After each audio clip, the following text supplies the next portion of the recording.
Abraham había llegado a la ancianidad y sabía que pronto moriría, pero aún le quedaba un acto por cumplir, para asegurar a su descendencia el cumplimiento de la promesa. Isaac era el que Dios había designado para sucederle como depositario de la ley de Dios y padre del pueblo escogido, pero todavía era soltero. Los habitantes de Canaán estaban entregados a la idolatría, y Dios, sabiendo que tales uniones conducirían a la apostasía, había prohibido el matrimonio entre ellos y su pueblo. El patriarca temía el efecto de las corruptoras influencias que rodeaban a su hijo. La fe habitual de Abraham en Dios y su sumisión a la voluntad divina se reflejaban en el carácter de Isaac, pero el joven era de afectos profundos, y de naturaleza benigna y condescendiente. Si se unía con una mujer que no temiera a Dios, se vería en peligro de sacrificar sus principios en aras de la armonía. Para Abraham, elegir esposa para su hijo era asunto de suma importancia y anhelaba que se casara con quien no le apartase de Dios. En los tiempos antiguos, los compromisos matrimoniales eran hechos generalmente por los padres, y esta era la costumbre también entre los que adoraban a Dios. No se exigía a nadie que se casara con una persona a quien no pudiese amar, pero al brindar sus afectos, los hijos eran guiados por el juicio de sus padres piadosos y experimentados. Obrar de otro modo era como deshonrar a los padres, y hasta cometer delito. Isaac, confiando en la sabiduría y el cariño de su padre, se conformaba con dejarle a él la solución del asunto creyendo que Dios le guiaría en la elección. Los pensamientos del patriarca se dirigieron hacia los parientes de su padre que estaban en Mesopotamia. Aunque no estaban libres de idolatría, apreciaban el conocimiento y el culto del verdadero Dios. Isaac no debía salir de Canaán para ir a donde estaban ellos, pero tal vez se podría hallar entre ellos a una mujer dispuesta a dejar a su país y a unirse con él para conservar puro el culto del Dios viviente. Abraham confió este importante asunto al servidor más anciano de su casa, hombre piadoso y experimentado, de sano juicio, que le había dado fiel y largo servicio. Hizo prestar a este servidor el solemne juramento ante el Señor de que no tomaría para Isaac una mujer cananea, sino que elegiría a una doncella de la familia de Nacor, de Mesopotamia. Le ordenó que no llevara ya a Isaac. En caso de que no se encontrase una doncella que quisiese dejar a sus parientes, el mensajero quedaría absuelto de su juramento. El patriarca le animó en su difícil y delicada empresa, asegurándole que Dios coronaría su tarea con éxito. Jehová, Dios de los cielos, le dijo, que me tomó de la casa de mi padre enviará su ángel delante de ti. El mensajero se puso en camino sin demora. Llevó consigo 10 camellos para su acompañamiento y para la comitiva de la novia que vendría con él. Se proveyó también de regalos para la futura esposa y sus amistades, y emprendió el largo viaje allende Damasco, por las llanuras que llegan hasta el gran río del este. Al llegar a Harán, la ciudad de Nacor, se detuvo fuera de las murallas, cerca del pozo donde al atardecer iban las mujeres de la ciudad a sacar agua. Estos fueron para él momentos de grave reflexión.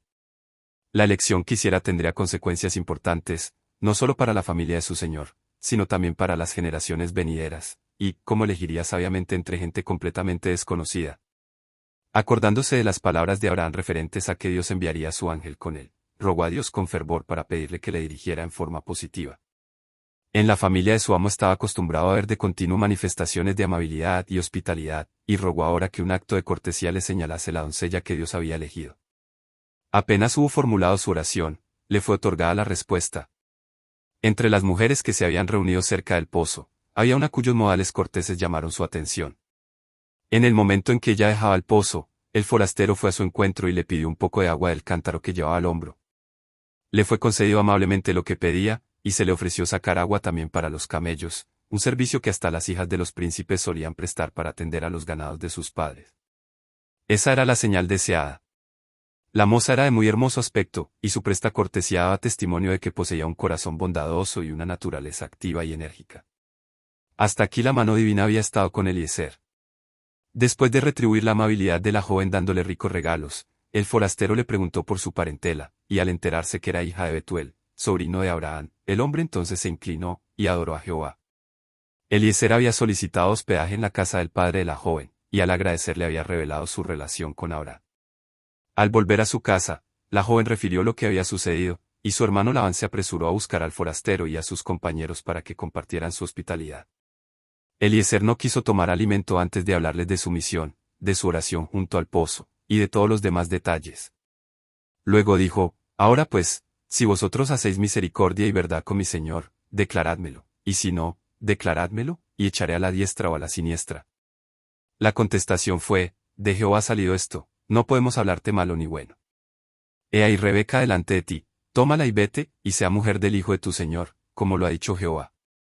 Obtenido el consentimiento de la familia, preguntaron a Rebeca misma si iría tan lejos de la casa de su padre, para casarse con el hijo de Abraham. Después de lo que había sucedido, ella creyó que Dios la había elegido para que fuese la esposa de Isaac, y dijo, sí, iré. El criado, previendo la alegría de su amo por el éxito de su misión, no pudo contener sus deseos de irse, y a la mañana siguiente se pusieron en camino hacia su país. Abraham vivía en Beerseba, e Isaac, después de apacentar el ganado en los campos vecinos, había vuelto a la tienda de su padre, para esperar la llegada del mensajero de Harán. Y había salido Isaac a orar al campo, a la hora de la tarde, y alzando sus ojos miró, y aquí los camellos que venían. Rebeca también alzó sus ojos, y vio a Isaac, y descendió del camello, porque había preguntado al criado, ¿quién es este varón que viene por el campo hacia nosotros? Y el siervo había respondido, este es mi señor. Ella entonces tomó el velo, y se cubrió. Entonces el criado contó a Isaac todo lo que había hecho. Y la introdujo Isaac a la tienda de su madre Sara, y tomó a Rebeca por mujer, y la amó, y se consoló Isaac después de la muerte de su madre. Abraham había notado los resultados que desde los días de Caín hasta su propio tiempo eran los casamientos entre los que temían a Dios y los que no le temían. Tenía ante los ojos las consecuencias de su propio matrimonio con Agar y las de los lazos matrimoniales de Ismael y de Lot. La falta de fe de Abraham y de Sara había dado lugar al nacimiento de Ismael, mezcla de la simiente justa con la impía. La influencia del padre sobre su hijo era contrarrestada por la de los idólatras parientes de su madre, y por la unión de Ismael con mujeres paganas. Los celos de Agar y de las esposas que ella había elegido para Ismael, rodeaban a su familia de una barrera que Abraham trató en vano de romper. Las anteriores enseñanzas de Abraham no habían quedado sin efecto sobre Ismael, pero la influencia de sus esposas determinó la introducción de la idolatría en su familia. Separado de su padre, e irritado por las riñas y discordias de su familia destituida del amor y del temor de Dios, Ismael fue incitado a escoger la vida de salvaje merodeo como jefe del desierto, y fue su mano contra todos, y las manos de todos contra él. En sus últimos días se arrepintió de sus malos caminos, y volvió al Dios de su padre, pero quedó el sello del carácter que había legado a su posteridad. La nación poderosa que descendió de él, fue un pueblo turbulento y pagano, que de continuo afligió a los descendientes de Isaac. La esposa de Lot era una mujer egoísta e irreligiosa, que ejerció su influencia para separar a su marido de Abraham. Si no hubiera sido por ella, Lot no habría quedado en Sodoma, privado de los consejos del sabio y piadoso patriarca. La influencia de su esposa y las amistades que tuvo en esa ciudad impía, le habrían inducido a apostatar de Dios, de no haber sido por la instrucción fiel que antes había recibido de Abraham. El casamiento de Lot y su decisión de residir en Sodoma iniciaron una serie de sucesos cargados de males para el mundo a través de muchas generaciones. Nadie que tema a Dios puede unirse sin peligro con quien no le teme. Andarán dos juntos, si no estuvieren de concierto. La felicidad y la prosperidad del matrimonio dependen de la unidad que haya entre los esposos, pero entre el creyente y el incrédulo hay una diferencia radical de gustos, inclinaciones y propósitos. Sirven a dos señores, entre los cuales la concordia es imposible. Por puros y rectos que sean los principios de una persona, la influencia de un cónyuge incrédulo tenderá a apartarla de Dios. El que contrajo matrimonio antes de convertirse tiene después de su conversión mayor obligación de ser fiel a su cónyuge, por mucho que difieran en sus convicciones religiosas.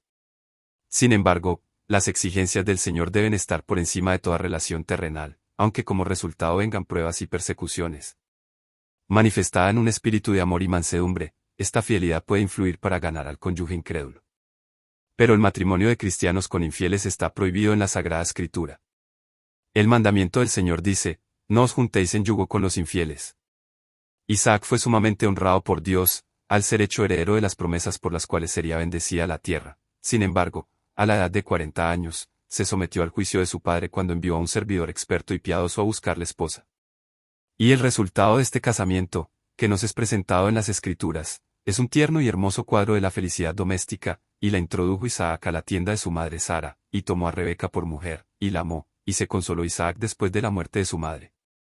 Qué contraste entre la conducta de Isaac y la de la juventud de nuestro tiempo, aun entre los que se dicen cristianos. Los jóvenes creen con demasiada frecuencia que la entrega de sus afectos es un asunto en el cual tienen que consultarse únicamente a sí mismos, un asunto en el cual no deben intervenir ni Dios ni los padres.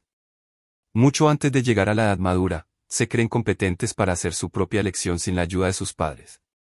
Suelen bastarles unos años de matrimonio para convencerlos de su error, pero muchas veces es demasiado tarde para evitar las consecuencias perniciosas. La falta de sabiduría y dominio propio que los indujo a hacer una elección apresurada agrava el mal hasta que el matrimonio llega a ser un amargo yugo. Así han arruinado mucho su felicidad en esta vida y su esperanza de una vida venidera. Si hay un asunto que debe ser considerado cuidadosamente, y en el cual se debe buscar el consejo de personas experimentadas y de edad, es el matrimonio. Si alguna vez se necesita la Biblia como consejera, si alguna vez se debe buscar en oración la dirección divina, es antes de dar un paso que ha de vincular a dos personas para toda la vida. Nunca deben los padres perder de vista su propia responsabilidad acerca de la futura felicidad de sus hijos.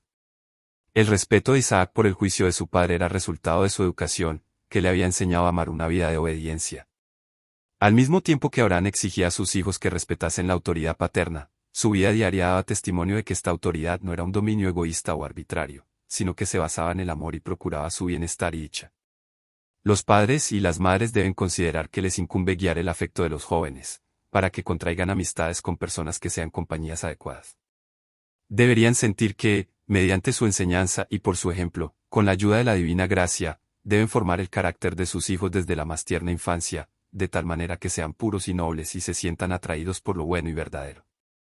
Los que se asemejan se atraen mutuamente, y los que son semejantes se aprecian. Plantad el amor a la verdad, a la pureza y a la bondad temprano en las almas, y la juventud buscará la compañía de los que poseen estas características. Procuren los padres manifestar en su propio carácter y en su vida doméstica el amor y la benevolencia del Padre Celestial. Llenen el hogar de alegría. Para vuestros hijos esto valdrá más que tierras y dinero. Cultíves en sus corazones el amor al hogar, para que puedan mirar hacia atrás, hacia el hogar de su niñez, y ver en él un lugar de paz y felicidad, superado solo por el cielo. Los miembros de una familia no tienen todos idéntico carácter, y habrá muchas ocasiones para ejercitar la paciencia e indulgencia, pero por el amor y el dominio propio todos pueden vincularse en la más estrecha comunión. El amor verdadero es un principio santo y elevado, por completo diferente en su carácter del amor despertado por el impulso, que muere de repente cuando es severamente probado. Mediante la fidelidad al deber en la casa paterna, los jóvenes deben prepararse para formar su propio hogar. Practiquen allí la abnegación propia, la amabilidad, la cortesía y la compasión del cristianismo. El amor se conservará vivo en el corazón, y los que salgan de tal hogar para ponerse al frente de su propia familia, sabrán aumentar la felicidad de la persona a quien hayan escogido por compañero o compañera de su vida. Entonces el matrimonio, en vez de ser el fin del amor, será su verdadero principio.